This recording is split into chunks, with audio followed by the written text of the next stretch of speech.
Hello everybody, this is Sequence Break, episode 19, Skybilz, and here she is, Skybilz! Thank you so much for joining, I appreciate it.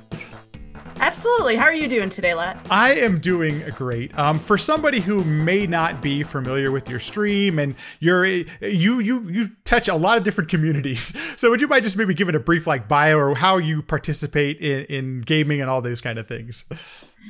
That is such a broad question. I'm going to do my best here. I can't do it all in one breath, all right? So here we go. So I started in the speedrunning community, and I started on my current channel, twitch.tv/Skybilz.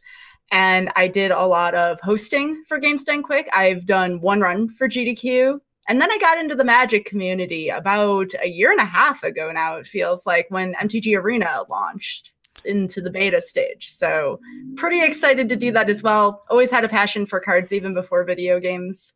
And I do have to, just so everyone, Skybilz might be one of my favorite hosts I've heard at Games Done Quick. If you've watched any of the most popular runs on Games Quick, I'm sure you've heard her voice before, because she does a great job of just like hyping up the crowd and making it as exciting as it really is to be there. So I just love that you do that and the approach that you bring to it. So thank you. So first things first, when did you start gaming? Like, what was your early memories of gaming? I started gaming about 4 years old, maybe a little bit before then, and I played a lot of Super Mario Brothers 3, Castlevania and Castlevania 3, and then Star Fox for the Super Nintendo were kind of like my main games when I started as a kid. Nice. Were you the type, did you have the speedrunning bug at that point, or are you just like a normal kid and just playing through games and stuff like that? Well, I kind of had the speedrunning bug. I like to play things really fast, but I like to play in front of people. So whenever we'd be at like a family gathering, if there was a video game system there, I would just start playing for people to watch. And I really enjoyed it when people watched me play. So loved doing that at an early age. And it was just something to kind of break up the monotony of schoolwork and whatnot. And just never gave up gaming. No, absolutely. It's it doesn't surprise me to hear that gaming was a performance already for you back then, especially considering your stream and being on the world's biggest stage on Games Done Quick and all those kind of things and doing those type of things. What do you remember? Did you have you mentioned, so were Star Fox and some of those other games, were those kind of like your favorite games as a kid? Yeah, Castlevania 3 was probably my favorite, but SMB3 was like right next to it, if not on par with it. My parents had both taught me how to play. So my mom and my grandmother had taught me how to play the Mario series, and my dad taught me how to play the Castlevania and the Zelda series. So I had a lot of exposure to that. And then I also played some Kirby early on. My mom had bought me Kirby's Adventure, Kirby Superstar, so I'd started getting into that as well. So, the big question, did you discover speedrunning first, or was it Magic the Gathering? Kind of like, how does that work in your, in your kind of life of gaming? It depends on what you mean by speedrunning. I liked playing games fast as a kid, but about, I want to say 8, 9 years old, I started playing competitive Pokemon in the Pokemon trading card game. Oh, yeah. I'd go, be a gym leader at Toys R Us and kind of help out with things there. And then I started playing competitive Yu-Gi-Oh! A few years after that. Right when the show had come out, I'd picked up the game, and I did that for quite some time. And then suddenly Yu-Gi-Oh! After I was at Nats in 2011, I was like, this is kind of too dependent on who goes first. So I started picking up Magic the Gathering while I was in grad school. And from there on in, I was very passionate about it. Tried to go to Friday Night Magics whenever I could, just be involved with the community in general. Nothing competitive, though. That all kind of happened over the course of last year, which we can get into later. So I would say speedrunning and cards kind of both happened at the same time. In terms of what I'm more passionate about, probably about cards, just by a little bit, just because I'd always been pretty good at them and I had excelled in them. When you picked up Magic the Gathering, what series was the current series at that point? Innistrad. So it was the very first Innistrad. It was 2011. Just needed a break. Again, much like what I did with gaming when I was a kid, I needed a break from grad school stuff. So I'm like, well, Yu-Gi-Oh's not for me anymore. Let me give this a try. And Innistrad was like the perfect set to start on. It was very deep. It was very difficult, but that was something I had wanted. I didn't want anything too easy to start out. So yeah, it's a very beloved set in Magic. So let's explore that a little bit. How did you learn Magic the Gathering? Is it something you taught yourself? Did you have friends? Well, how did that start? There was a little bit of it in undergrad. I had played it, but I'm like, I kind of like Yu-Gi-Oh! Better, more comfortable. In grad school, when I really dove in, a friend of mine, he still streams to this day, Tokyo Scarab, we had both gone together, and we had known each other from a mutual friend from grad school. And we had kind of learned the ropes together. You know, he knew it a little bit better than I did at the time, but we both decided to kind of learn and give it a shot. And just every week we'd keep going and we'd keep getting better every time. So I'm trying to think back to that time period. I believe there was Chandelar out by then as a video game, Magic the Gathering? I don't know were there any video games around Magic at that point? Because I'm trying to think if it was out yet. Probably not. Okay. I think it was all paper. It was all, you went to Friday Night Magic, you used that as an opportunity to socialize, which was great because the only socialization I had at the time is when I was teaching people. And, you know, that's aren't the kind of people you want to talk cards with. So, you know, it was that and it was my work at the time. So it was good for me to get out and do that. What is it about MTG that appeals to you? I like the gathering part. So we always talk about Magic, it's Magic, but you know, it's the full name of the game is called Magic the Gathering, and the gathering is what makes Magic so great. Just uniting as a community, learning different strategies together, and the best part, Lat, you never master the game. There are pros out there, people who have won pro tours, world championships. They will tell you they don't have the game figured out. Nobody does, because mechanics are constantly changing. And then there's so many different formats on top of that. No one's going to be perfect. It even a single format, if that's all they did, because the game is always changing. The rules are always changing. And now we even have ban lists that happen every now and then. So if anybody says they're, you know, absolutely a perfect Magic player, they're full of you-know-what, because... No, go ahead. No, I was going to say, it's so deep, and I just find myself always coming back for the challenge. It doesn't surprise me that you mentioned the gathering part about it. I can truthfully say that I haven't attended any sort of speedrunning event where there isn't a Magic game constantly going, by the way, almost at any hour of the day.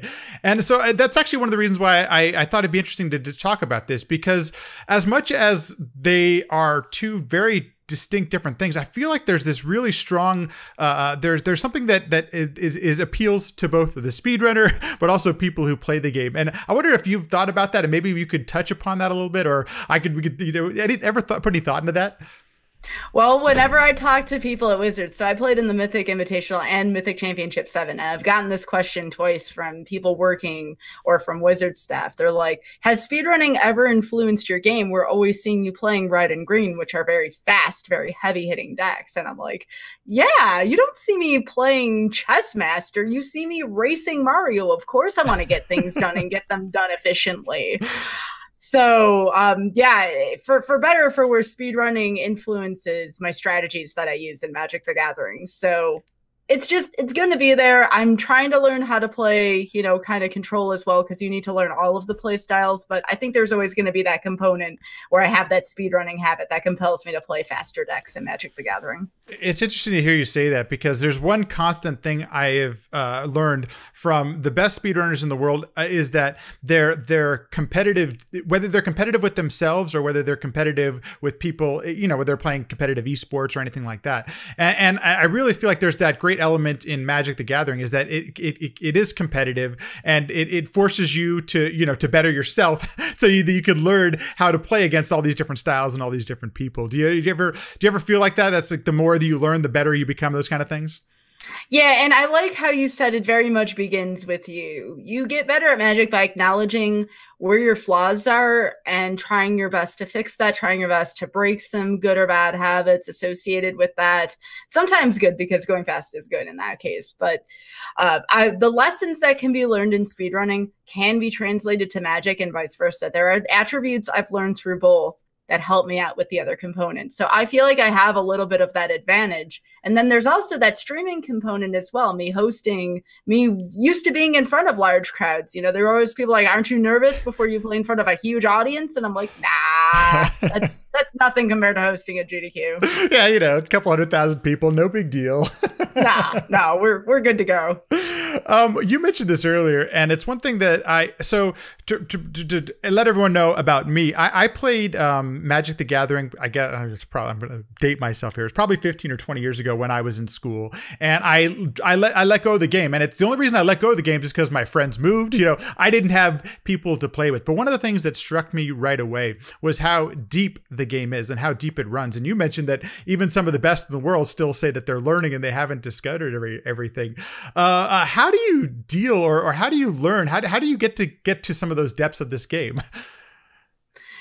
So That's a very interesting question, because I was thrown from the kiddie pool. I'm not even going to say the shallow end, from the kiddie pool, the inflatable pool, to the ocean. Okay, so what had happened was Wizards had called me up. It was at the beginning of 2019. And they said, we want to invite you to this Mythic Invitational. And at the moment, I'm like, well, I've played Friday Night Magics. I've played Commander, also known as like kind of kitchen table Magic. And I'm like, I don't know if I'm ready to tangle with the pros yet. And Oth had told me, he's like, if you don't get on that plane, I'm going to make you get on that plane and go. And I'm like, all right, I'm going to give this a try. And then suddenly, you know, I played my first few matches. I think I'm 2-1 at the time. And it was only double elimination, so several people have been eliminated at that point. I'm like, all right, I'm 2-1. You know, if I lose one more, I'm out. Cool.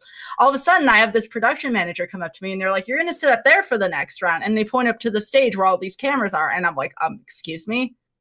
So I'm like, okay. So I sit down, and they're like, you're going to play against 2-time world champion here, Shahar Shanhar. And I'm like, okay, sure. And at the time, like, I couldn't quite process that because it was so new to the pro scene. And I don't even know, I think they told me after I had beaten a 2-time world champion, because I sit down and I'm like, I assume everybody here is really good. Everyone here has won big things. Cool. And then when I'd actually beaten him, and that's on YouTube if you want to see that match, they're like, do you know who you just beat? And I'm like, I probably didn't want to know entirely before I started, but sure. It was just...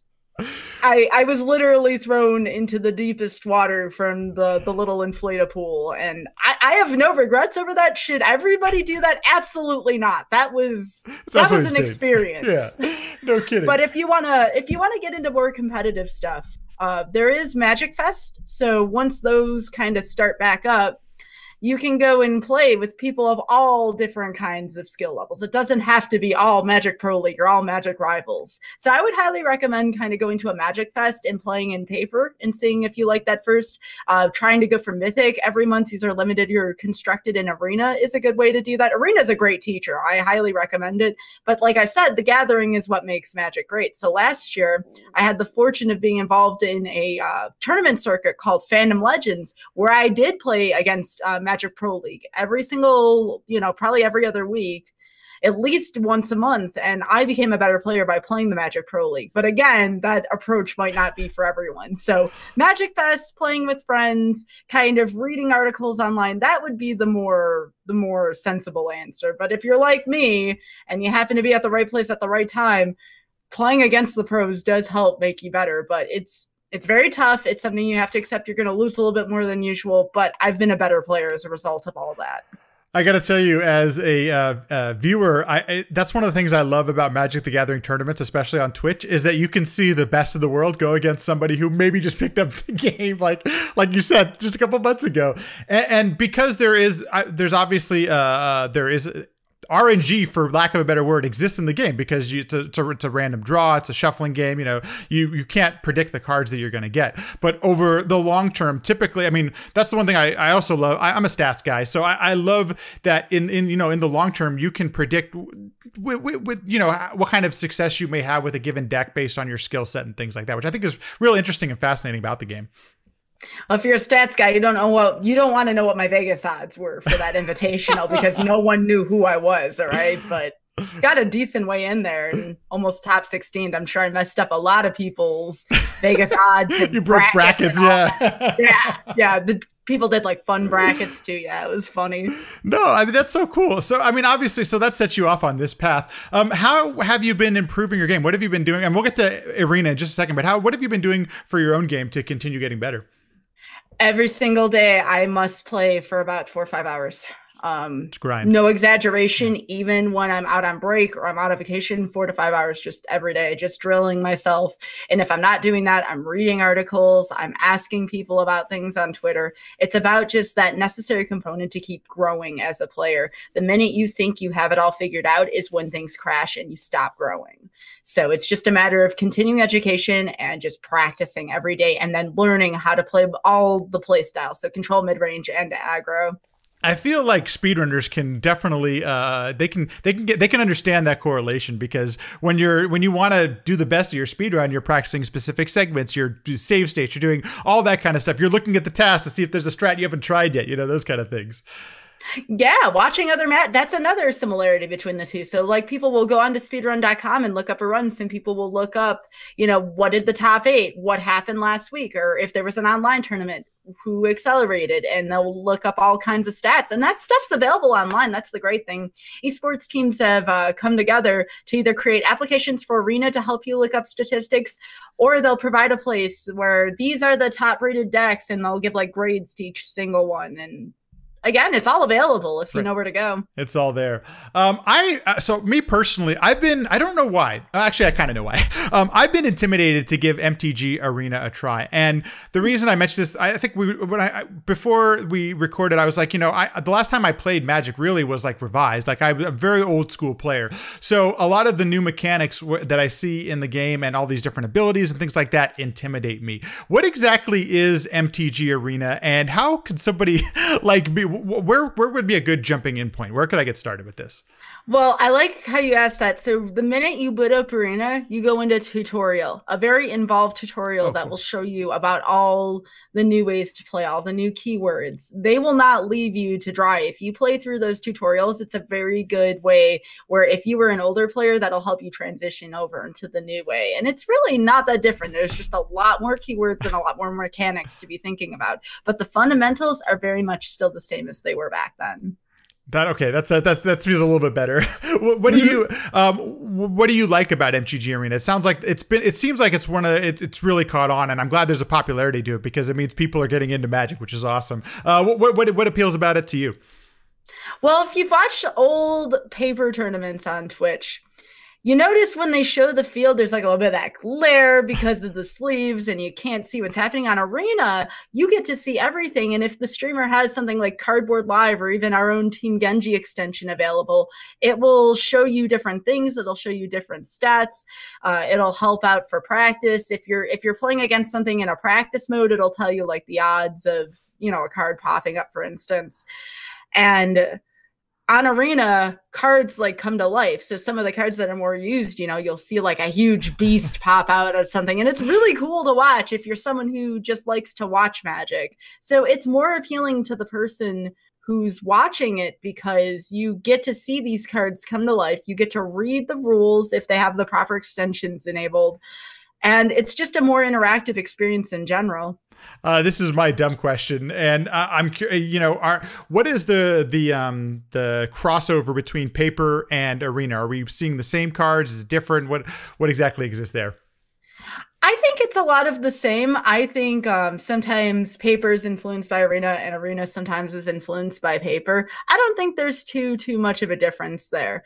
Now, from what I do understand, there are ways if you go across the world. So if you go to Japan, sometimes the decks are very different there in terms of like what their choices are. So sometimes a different country or a different culture, they'll play a little bit differently. That's where the differences are. But if you're talking about like the US and a bubble between Arena and between paper, it's very much the same. There's not too much that's different about it other than the fact that Arena is a little easier to watch. Some people will claim, and sometimes on a bad day I will too, that the shuffler feels a little bit different. But I trust Wizards to take the wheel that the shufflers are right. It's just every now and then it likes to have an attitude is how I put it. So I don't think there's that much of a difference between that and paper. I would say Arena is economically cheaper to get into. And that was you. Yeah, I think you might have read my mind. Even back in 4th edition revised, a Black Lotus was still a couple $100. So this is a long time ago. Is there that kind of does that barrier to entry still exist for paper, or what is the current state of the affairs there? Well, for paper, so paper is like a stock market, okay? If a card does really well in a tournament, the card value is going to go up. In Arena, you have these things called wild cards, and a 50-cent rare will cost as much as a $20 rare in the wild card. Oh, cool. range. Okay. So you're not paying by how well the card is doing. You're just paying for the rarity in Arena. And that's one of the things that makes Arena so affordable. Around pre-release time, Arena always releases this deal where you can get 50 packs for $50. That is a fantastic deal that I always tell people to take advantage of while it lasts, because then you're kind of getting this nice head start on the new set. And you can earn in-game currency to get packs as well. Again, I would say I spend maybe a sixth in Arena of what I spend in paper, with no exaggeration. Paper is just that much more expensive than Arena is. Which is an unfortunate barrier to get into the game, but I understand the way that it works and everything. In fact, you mentioned the $50 for a 50. I played Hearthstone for a while and for a couple of years, and that was kind of the best way to get a bunch of cards as well for there. And it can obviously add up if you keep playing it. But I think one of the things I think that's cool about MTG Arena is that because the new sets are coming out, it does feel like you get a new game when a new set comes out. So it's not just like you're only dealing with one thing. You get all these new abilities, and you're gonna have to learn a new meta and all those kind of things, which I think is really cool. Yeah, I mean, when you think about it in speedrunning, so the game becomes fresh when there's new strats. But if it's something like Mario 1 any percent, you know there's not going to be much of a change there. When you think about Magic, every single time a new set gets released, not only are you receiving new cards, sometimes sets will rotate out. Sometimes the new cards will influence what kind of older cards you're going to use. So there's always that aspect as well. Is there a competitive ladder for MTG Arena? There's two of them. There's limited and there's constructed. And what are the differences between the two? So limited is you do nothing but draft to get there, and it does cost in-game currency or gems to do it. However, if you win at least 5 to 6 games every single time, you can do what's called going infinite, and you can keep competing on there. In constructed, you have to have all the cards, but once you have all the cards, it really doesn't cost you anything to continue to play constructed competitively unless a new set comes out. Oh, it's really cool. I like that idea. So there is a free to play option if you're somebody who just wants to test the water, see if this is something that'd be appealing to you. Well, free to play in air quotes, you still have to get the wild cards for the deck that you want. So you have to do the research to make sure that when you invest wild cards in the deck, that you're going to be using that deck for a little while to acquire currency to get other decks. So that first deck that you choose to make is going to be pretty critical. You brought up an important term, and I think this is something that I didn't learn until much later on in life, but the importance of drafting and how it teaches you to learn the game. First of all, what's fun about drafting? What do you enjoy about it? And then secondly, how does that help you learn the game? And again, these are great questions. So with drafting, I just started going for double mythic. I always used to just go for construct. I'm like, I don't want to pay money to draft. I love drafting, but I don't want to sink the money into it. And I found out that drafting overall, me starting to go for double mythic each month, has made me a better player, because the bots sometimes will dry you up on a color and it forces you to get good at other colors. It also forces you to read the bot a little bit better, which doesn't, I will make this disclaimer now for anyone playing Magic. It does not translate from playing or drafting with human players, ever. The bot is very different from that. So I don't want people coming away from that thinking it's the same experience. Interesting. But once you do that, and once you figure out a format, when Ravnica Allegiance flipped over from Theros, so we had Theros, and Wizards likes to flip limited formats, so we had Ravnica Allegiance as of last week. I was having I could not win a game. I was just taking it from the AI and from my other players who knew how to draft better. Suddenly, a couple nights ago, something clicked, and I started figuring out how to read the bots better. Started figuring out how to construct a deck better from this limited set. And then that translated to better constructed play. And then I got mythic and constructed again from kind of thinking about the moves that I was making during draft. And I'm like, you know what? The extra money's worth it if you're trying to be really competitive at this game, because even if you don't agree with the current limited set that's out, there's still lessons to be learned from that. And if you're competing at a very high caliber level, those lessons are invaluable and worth any amount of money. No kidding. You reminded me of something. When I used to play as a teenager, there were definitely some players that were just way better than me. I was playing on basically a Friday night game like you were talking about. And I felt like I had this really great white deck because I had won a few weeks in a row. So you're feeling invincible. But I really didn't feel like I was learning the game until I started playing some of the other decks and understanding why people were making their moves and playing cards a certain way, because I didn't have a grasp of all the other cards and so I started learning how to counterbalance or counteract my own decks and my own choices. And that really opens up the game for you when you start thinking that way. Yeah, absolutely. The more styles you know how to play, the better you're going to be, especially in limited, because you may not have your comfort zone available to you. But that's part of the game I tend to embrace now. And you mentioned learning control decks recently. Like for me, that's like a really intelligent, like it feels like it takes a lot of brain power for some reason to play a control style deck, but it brings this understanding that maybe you know, of your own styles and how you could combat your own styles and approaches. Absolutely. I mean, I'm not a fan of playing Control, but learning how to play Control teaches me how to defeat Control. So there's that too. Have you set any personal goals in paper or an MTG and Arena for yourself? I want to make the top 16 cut at one of the Mythic Championships. And I realize it may take me a couple more years to get back there, but I would love to make day 2 at an MC. I wouldn't mind going to compete in paper and maybe getting into like a top 16 or a top 8 there as well. Yeah. I managed to do it in an online tournament. I did get top 4 in one of the Fandom Legends last year, which was cool. I want that feeling again of being close to the top. It is no, I think it's such a great goal, and it's nice to hear that you're realistic about it, because because of the randomness that's involved, you have to have a larger sample size, and the only way you can do that is if you play more tournaments. So I think it's good and smart that these are lofty goals, but with a larger sample size, you have a better chance of getting it.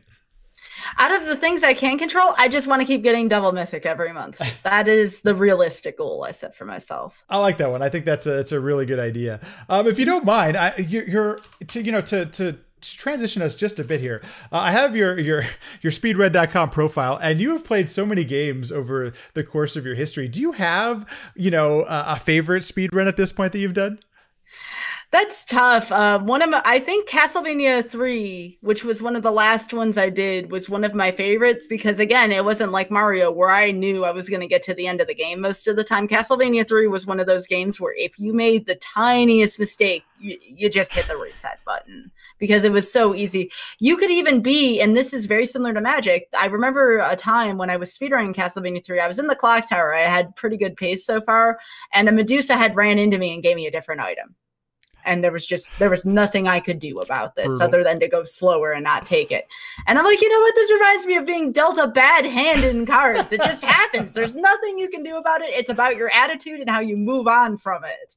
So Castlevania 3 taught me a lot of those lessons. Honorable mention, Evo Search for Eden was a really fun speed game to do. But that one was very tough and one of the longer games I did.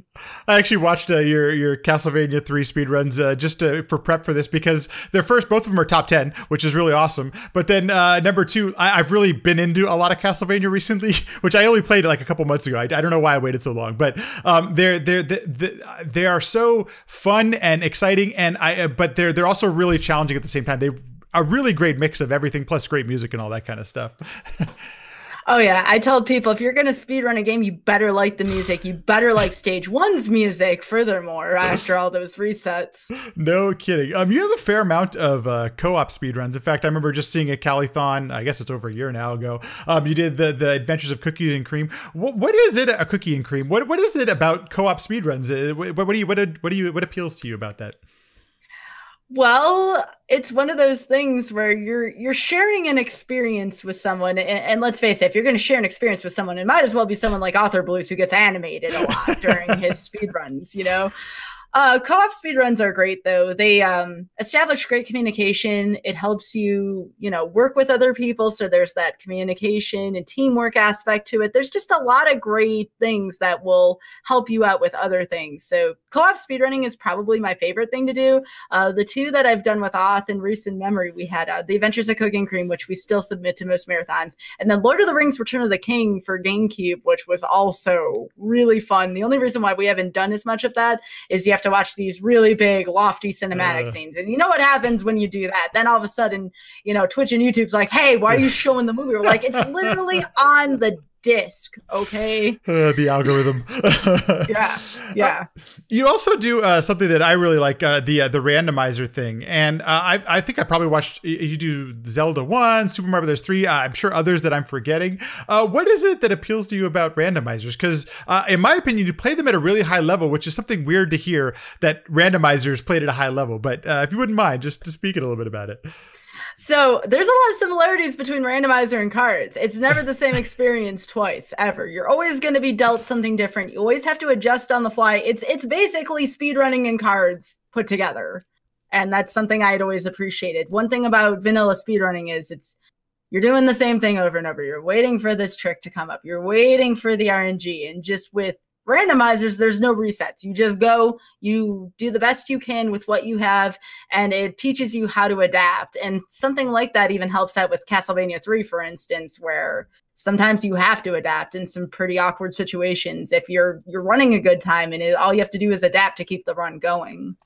There was, this is going to be a long time ago, but there was a race, a SMB3 randomizer race you did with Mitch, and there were others. And Mitch made this point. He was like, Sky has a really good chance of winning this race because she makes good decisions. How do you learn, or what kind of experience can you get to make good decisions in a randomizer? Because it is a popular race format nowadays. Yeah, so much like in the randomizers, you know, you're thinking about what's ahead of you. If you're in Mario 3, you have to think, is the Hammer Brother fights worth it, especially if hammers can break locks? And you're thinking and you're weighing how long it's going to take you to beat that. What power-up do I currently have? All those micro decisions are the same thing when you're trying to play cards. What are my odds of drawing this? What are my odds that my opponent has that? You're trying to make all these micro decisions at once. I don't know why. I tend to process those decisions much quicker than other people. There's no hesitation for me. I just kind of dive into it and accept whatever happens after that. That's so reassuring to hear. I'm also a poker player. I'm a poker fan. I should say I'm a poker player, and it's about making decisions that will benefit you over the long run, not just in this one specific instance. And it sounds like that's exactly what you're doing with these micro decisions. Like, just think about it. Well, if you did this decision 10 different times, how will it play out over 10 different times?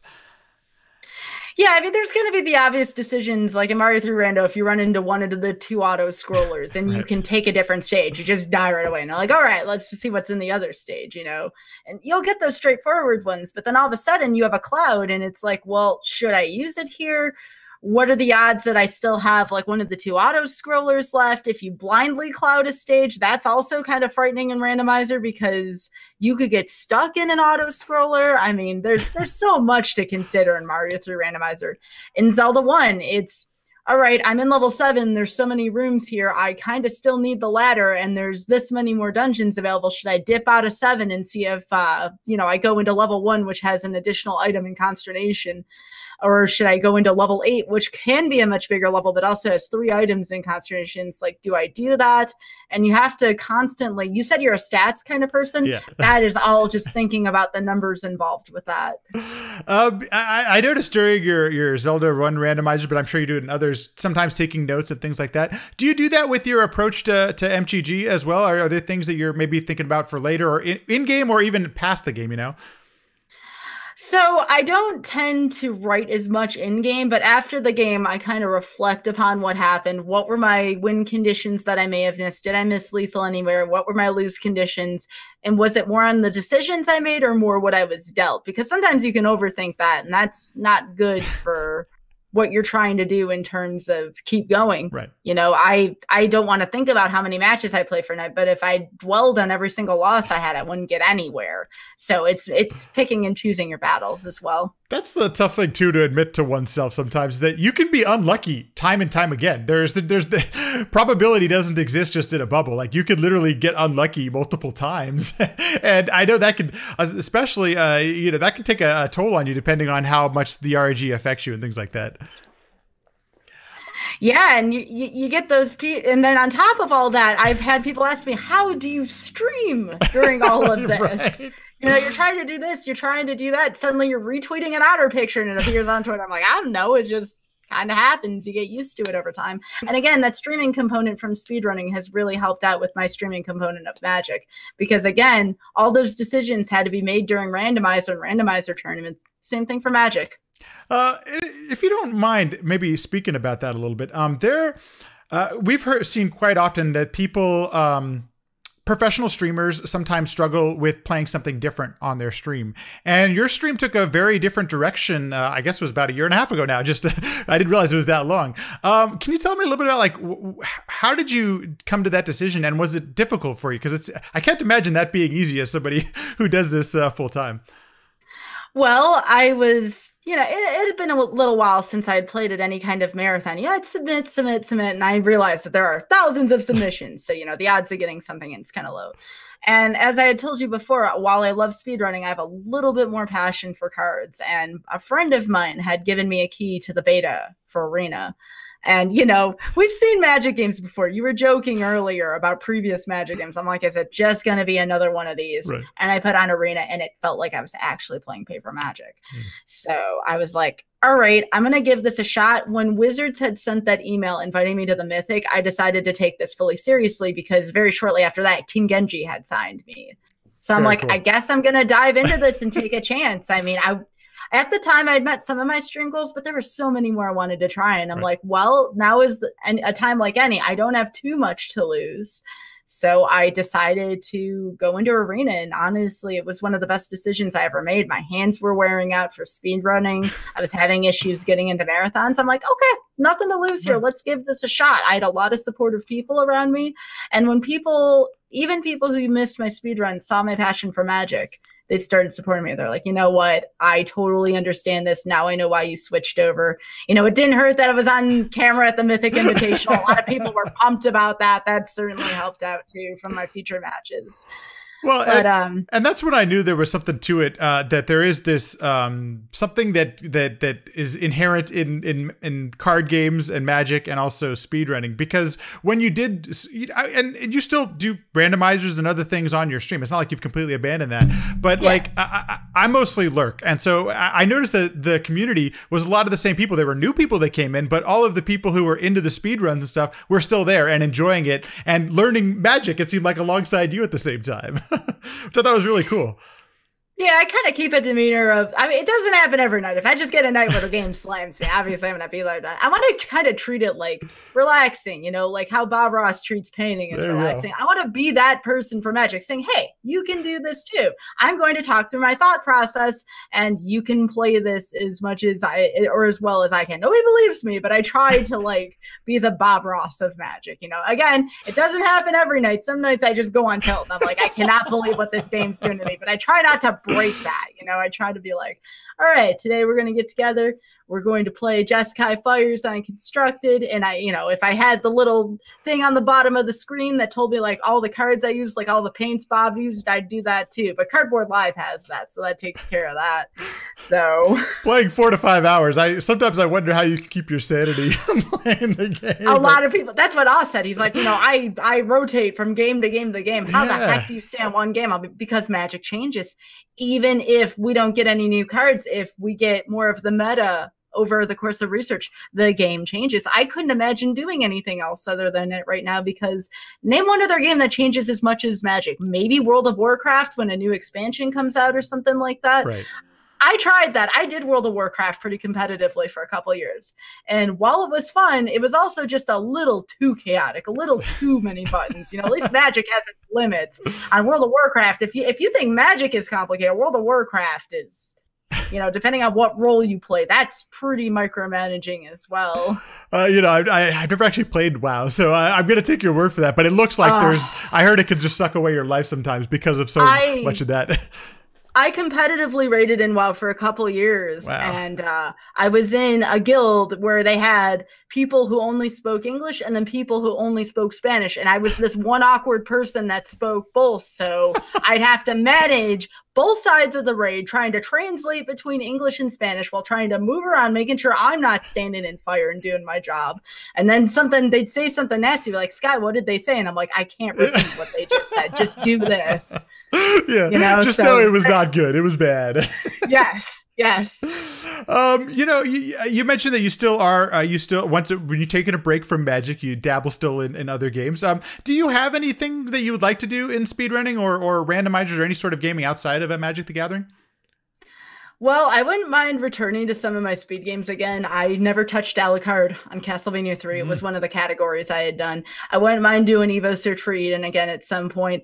Lack Attack's been trying to get me to speedrun Zelda 1 because he looks at my combat and he's like, this is a waste that you're not speedrunning this game. And I'm like, I can't screen scroll. So... Which is like almost impossible to do a run nowadays without it if you don't have time. I'd like to learn other games with auth as well. I do love co-op speedrunning. I would like to add a couple more games where, you know, if a marathon comes up, we submit that as well. I've been more involved now with Frame Fatale, which is all-female speedrunning marathon put on by Games Done Quick, and we have been having great success with Fern Fatale lately. The most recent marathon was awesome. You guys did so well. Yeah, Demarine 2 and I had done a race of Z1R, which if you haven't seen that, Demarine is a fantastic Zelda 1 player, by the way. You should definitely check Demarine out. But we had a fantastic race. I'm not going to spoil it. It came down to the wire. It's worth watching the finish at least. One last thing, I mentioned at the beginning of the interview, the episode, and that is that you're hosting on Games Done Quick specifically, but other places you've hosted other places besides Games Done Quick are really great. When did you get your start doing that? And you just sound so comfortable and natural doing it. How did that kind of evolve? Oh, hosting. So what had happened was when we went to our first GDQ, I had applied for both games and volunteering because I'm like, you know what? I want to be involved with the community. And I had thought to myself, if I don't get a game in, because even at the time there were, close to, a couple thousand submissions, maybe a single thousand at the time. I wanted to contribute, so I filled out the form for volunteering. And back then, all you had to do for hosting auditions was, read off 5 donations, make up 5 donations, so they knew you knew what an appropriate donation looked like. And I'm like, okay.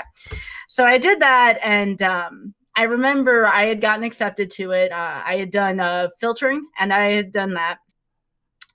And I remember getting my first shift, and I was, nervous just like any other person. And then suddenly someone had come over to me. They're like, Sky, this person's not feeling well. Do you want to fill in for him? And I'm like, sure. I knew this person. I knew they'd be grateful I did it. And then from there, I just really enjoyed doing it. I enjoyed doing it for a good cause. I enjoyed getting people excited. I enjoyed, pushing incentives and trying to get these goals met for people so the runners could also demonstrate these incentives. And I always found excitement in it. And I still continue to do even the filtering to this day because, you got to keep the donation safe. So it's just something I'll always continue to do. I actually value hosting more than running now just because I love helping out. I'm not afraid to say it. I think it's become a staple of the events is hearing you hype up some of the most anticipated runs of the event, and it's always great to hear and see. I'm glad that you continue to do it because it's I think it's also we're here to get donations and to make this thing really successful for a charity, and I think a good host goes a long way to do that. So thanks for doing all that stuff. Oh, absolutely. And I'll never, one of my favorite parts of it is the memories and experiences you have. I was the host when Pooh stomped on the console, right? I'm sitting there and I remember looking at Mitch and looking at Pooh and I was looking at them and we were just all, and the only thing I could think of at the time when all this had happened and nobody knew what to say was, how about the sportsmanship between these two? And everybody started erupting and then they gave me the thumbs up and I'm like, cool. So started getting donations and we rolled with the sportsmanship thing and it ended up working out. I know Pooh felt horrible about it, but I was trying to put a positive twist because he felt really bad about the whole thing. So are there any other highlights or big moments you could think of like that you've seen on the stage or been a part of? Because that one, it's tough to just not think of that one because of how different it was. But any other amazing things you've possibly seen on stage? Well, that's the one that stood out the absolute most to me. I'll tell you something. When you're hosting, if Patty is on the couch, that is its own experience altogether, working with Patty, because you never know what he's going to do. And there are times where I have to look over at him and raise my eyebrow, or if he wants to plug a silly incentive just right off the bat, I have to start plugging it as if, this is something GDQ wants, and I need to make sure it's appropriate right on the spot. So anything that Patty's in, and I'm hosting, yes, watch that because that is its own thing altogether. Other times I'm thinking of, I hosted the finale once, which was pretty fun. Yeah, nice. I believe I hosted for the SMRPG finale at one point. Cool. And you never know what kind of incentives are going to come up during this. You can't make this up when some of the things that I've seen behind the scenes. And it's like when I was working. I remember we were trying to push for the 3 million the first time, and I remember Kizaron getting on top of J-Hob's shoulders with this red baseball bat, just running all around the room. And I'm like, looking at them I'm like, what are you doing? And Oh my gosh. Just anything that can will be done to meet a GDQ goal. I'll tell you that much. And that's always something that's really exciting towards the end of the marathon. You don't know what's going to happen. So just all the spontaneous donations and whatnot are fun, but I don't think anything beats hosting during the Poo Stomp. That was the run to host for. It definitely needed the experience and the quality you brought to the hosting, because you watch the video today and you just see it on Pooh's face where he's ready to shut down. He's so sad about what's happened that, it needs some extra help. But I'm glad you were there to give it to him and you get the run back on track. It ended up being one of the most memorable moments of all of GDQ for sure. Don't tell Pooh that. He would be pretty upset. He's like, I don't want anyone thinking about that. Sorry, it was a thing that happened. Embrace it. I still talk to Pooh a lot about it. It's he's got an emote for it. I think he's thankfully come to grips with it, but I can't imagine that happened quickly.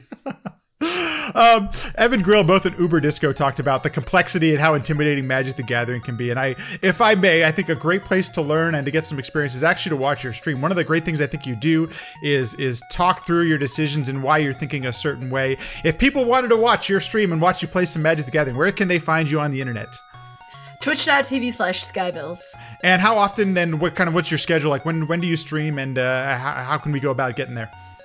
So I do the late shift Eastern, so it can be anywhere starting wise about anywhere between like 8 and 9 I'll start, and then I'll go till about 2 a.m. or so. So if you're looking for some late night content, there's not a ton of Magic late night content. I'm one of the people that fulfills that. And it's perfect because I'm on California, and by the time I get on, it's like nobody's streaming anymore. Skybilz, I promise you, is streaming some Magic the Gathering. She's got it. Thank you so much for taking the time and walking us through all this stuff. I really appreciate it, and good luck with future competitions.